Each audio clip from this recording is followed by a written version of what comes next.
Eu sou Ariane Salles e começa agora mais um Ourinhos Cast, o podcast do Poder Legislativo.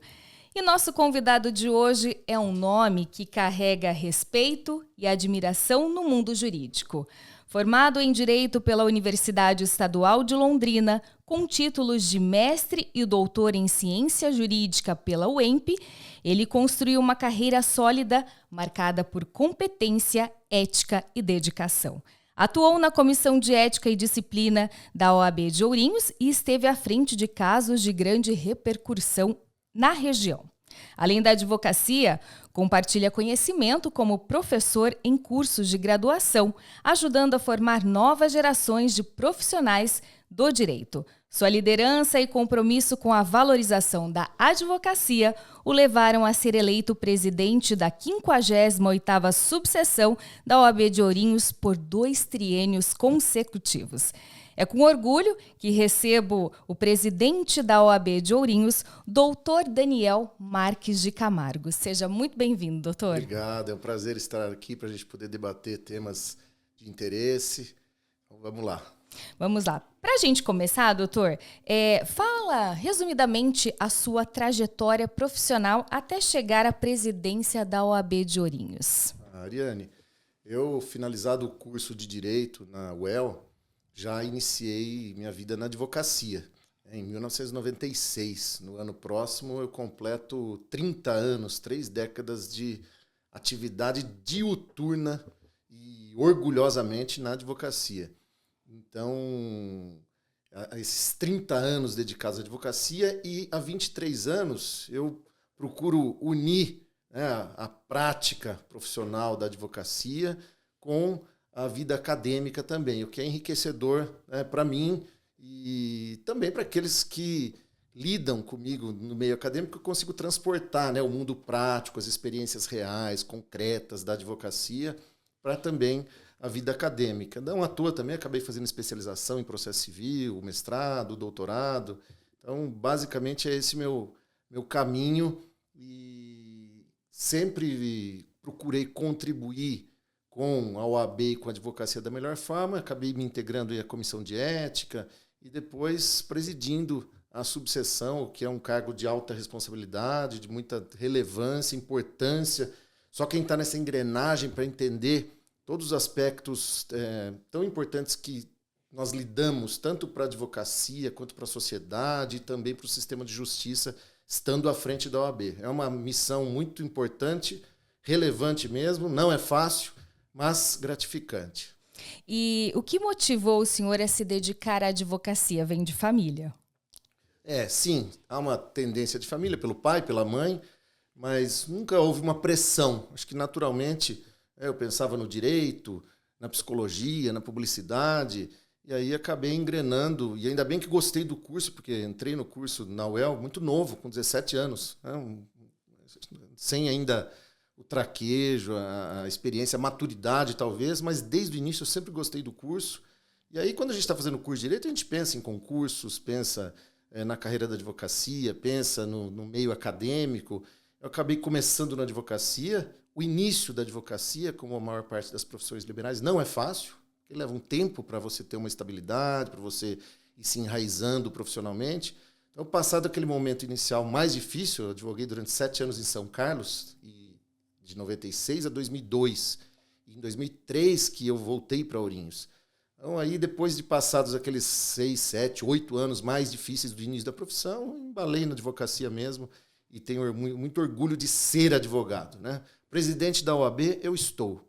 Advogado, eu sou, efetivamente. Isso está no DNA, né? Está incrustado na gente. Doutor, a OAB ela é uma instituição muito respeitada. Quais são as principais funções da subseção de Ourinhos e como ela atua na vida da comunidade local? Tá. A OAB ela exerce atribuições, missões muito relevantes. Não só de respaldo, de proteção, de resguardo, de tudo aquilo que interessa diretamente à advocacia, mas a gente tem uma conexão com a sociedade civil muito importante e com o sistema de justiça como um todo. Então, o diálogo institucional com o Ministério Público, com o Poder Judiciário, com as polícias, com a Defensoria Pública, com as procuradorias, ele é indispensável. Porque, afinal de contas, cada um com as suas atribuições, com as suas competências, com as suas missões, mas estamos todos no mesmo barco, né? Do barco do sistema de justiça que todo mundo deseja que funcione melhor. E com a comunidade, com a sociedade civil especialmente, a OAB tem comissões as mais diversas que cumprem funções bastante relevantes em aproximação com a sociedade, em campanhas, em esclarecimento, né, em notas públicas, em ir até a sociedade mesmo, efetivamente. Né? Eu exemplifico aqui ilustrativamente, né, Comissão de Defesa dos Direitos dos Animais, Comissão das Mulheres Advogadas, Comissão de Defesa dos Direitos dos Consumidores, Ação Cidadania, muita coisa é feita. Né? A OAB procura se aproximar daqueles hipossuficientes, das pessoas vulneráveis que necessitam mesmo de apoio, de respaldo. Lógico que também existe a prestação de serviços do convênio da OAB com a Defensoria, que é muito importante. Então, hoje nós temos uma OAB, vai à escola, que, por exemplo, vai explicar lá para os alunos, para os estudantes, as questões relacionadas ao bullying, ao cyberbullying, questões atuais. Eu digo que hoje, conhecendo toda a engrenagem da OAB, ela exerce um trabalho muito relevante que alguns não conhecem, né? Todo o direcionamento, todos os braços que a OAB estende aí para a comunidade em geral, para a sociedade como um todo, e traz um contributo muito relevante mesmo. Isso é importante o senhor destacar, porque é verdade, as pessoas elas têm a visão de que a OAB é apenas um prédio onde tem a assistência judiciária, né? Eu vou pegar um advogado, entre aspas. É muito importante. Isso, mas ela não sabe de todo esse trabalho, de todas as comissões, como ela é atuante através desse trabalho.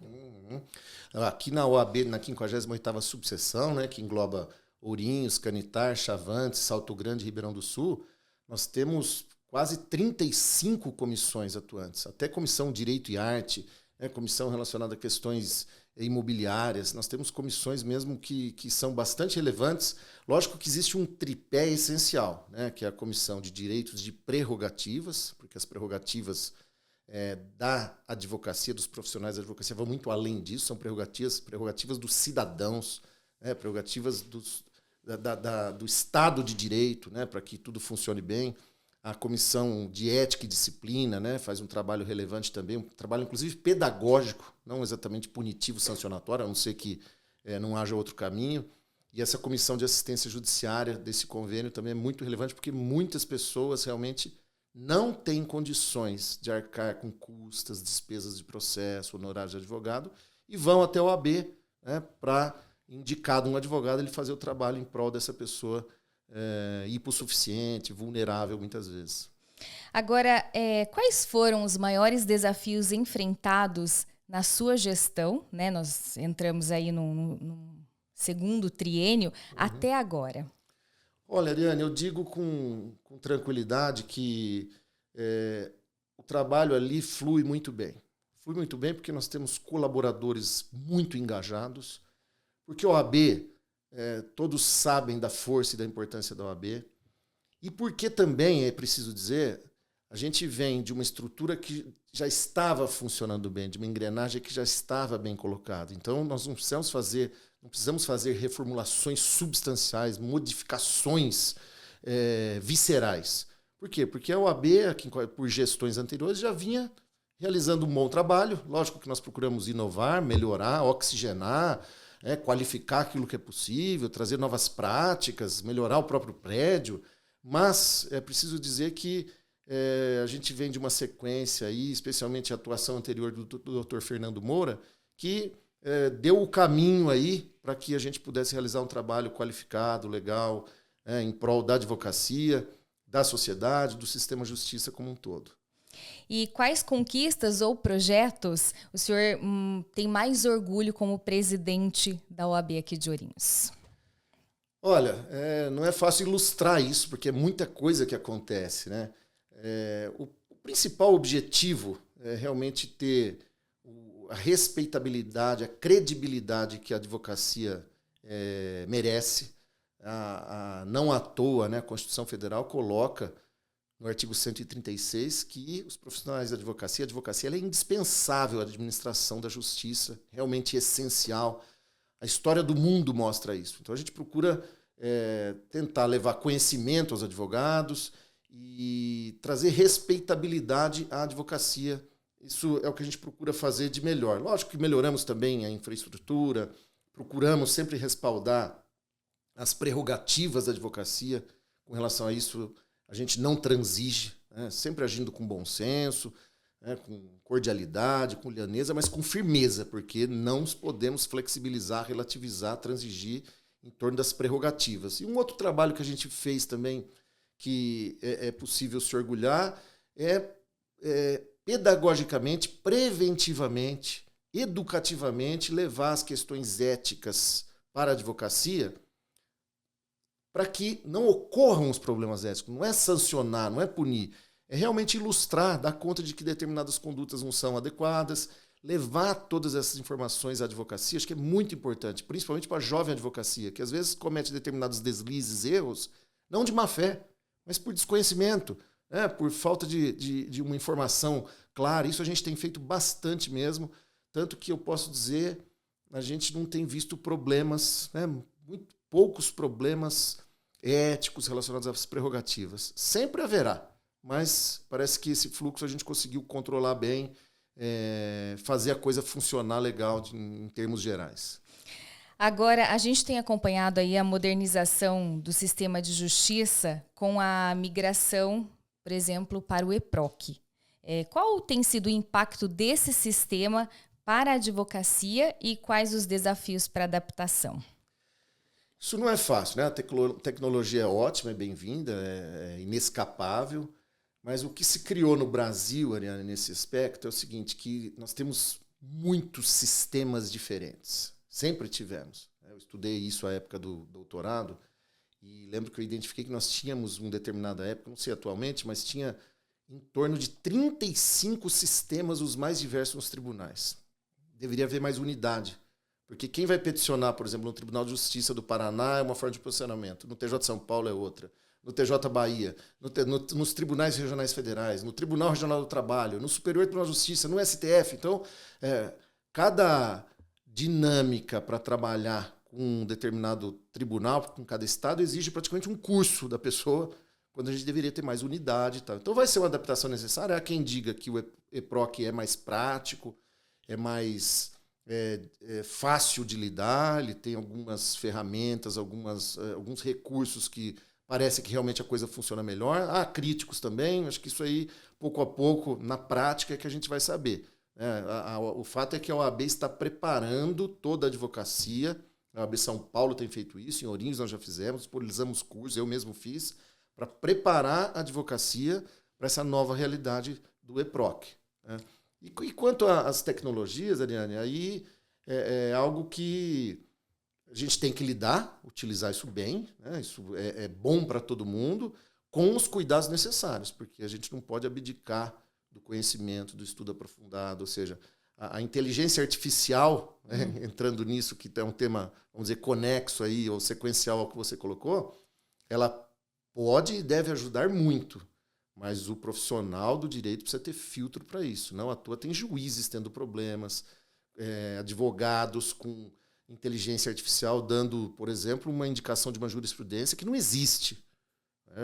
Eu digo para os acadêmicos e para a jovem advocacia, continua sendo indispensável o estudo, o conhecimento, o aprofundamento, e aí a inteligência artificial vem para ajudar a filtrar, para uma gestão melhor do seu trabalho, mas não vai resolver os problemas. Acho que as pessoas, o pensamento crítico, o conhecimento, ainda são necessários. Com a pandemia, o cenário da advocacia mudou, doutor, em termos do próprio sistema tecnológico, da internet, audiências online? Mudou muito, Ariane, mudou bastante, sim. O Código de Processo Civil de 2015, que entrou em vigor em 2016, por exemplo, colocava lá que as sustentações orais nos tribunais poderiam se realizar por videoconferência. Eu não sei quando iria acontecer isso. O fato é que a pandemia acelerou isso, trouxe isso como uma necessidade. Há críticos, né? Ainda há quem diga que a presencialidade, em algumas circunstâncias, em alguns atos processuais, ela é importante, por exemplo, numa audiência de instrução, com testemunhas. No geral, tem funcionado bem, tá? Eu que trabalho muito em tribunais, as sustentações em tribunais, no geral, têm funcionado legal. Isso trouxe uma facilitação de acesso à justiça. É só pensar no cliente que não poderia, por exemplo, pagar para um profissional da advocacia se deslocar para Curitiba, para São Paulo, para Brasília, e hoje ele pode fazer isso do seu escritório sem despesa, basicamente. Então, trouxe uma facilitação, sim, de acesso à justiça, de exercício da cidadania, mas a gente ainda tem que melhorar, né? Às vezes a gente vê alguma limitação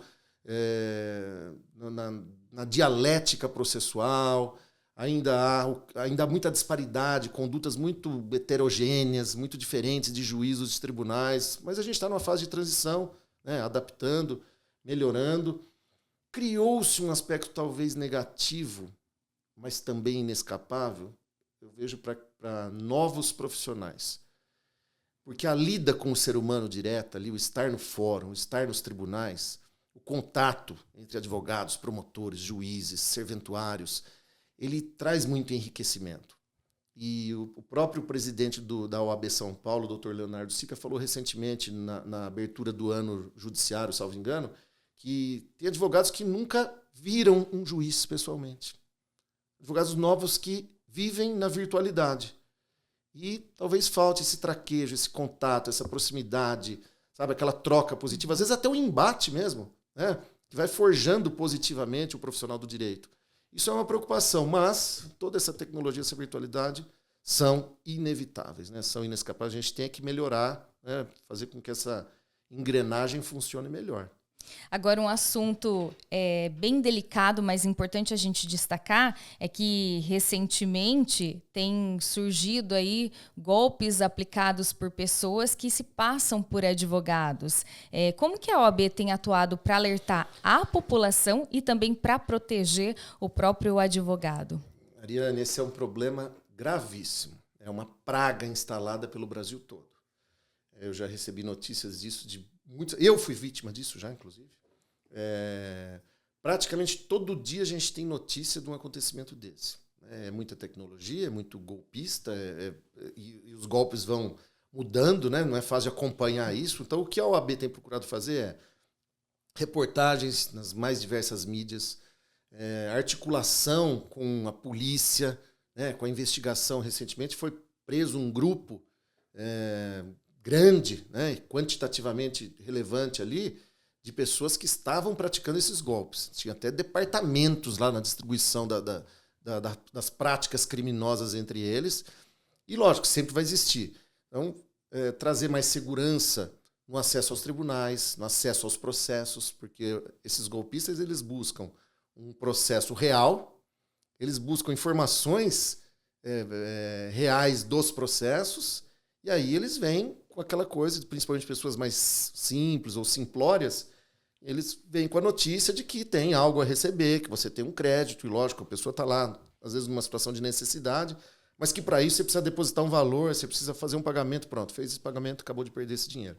Então a AB tem atuado muito na orientação, no apoio, no acompanhamento aos próprios advogados, né? Tem até uma cartilha do que fazer com o golpe do falso advogado, e contribuindo com a polícia, né, com o judiciário, com o Ministério Público, na medida do possível, para que a gente faça cessar, ou pelo menos minimizar essas condutas, porque realmente é algo que se alastra pelo Brasil todo. Todo dia tem gente sendo vítima disso, né? Advogados, pior, às vezes o idoso que está lá esperando aquele dinheiro que é essencial para a vida, para a dignidade, para a sobrevivência dele, e perde dinheiro com o golpista, porque depois que, lógico que tem mecanismo para buscar, mas é muita coisa acontecendo. Então é até difícil da polícia trabalhar, porque é muito golpe, a todo instante, diuturnamente acontecendo. Isso é realmente algo lamentável que todos os poderes, e a OAB, a sociedade como um todo, tem que unir forças para lutar contra. Na sua avaliação, doutor, como decisões do STF influenciam diretamente o trabalho da advocacia e o cotidiano da OAB e das subseções?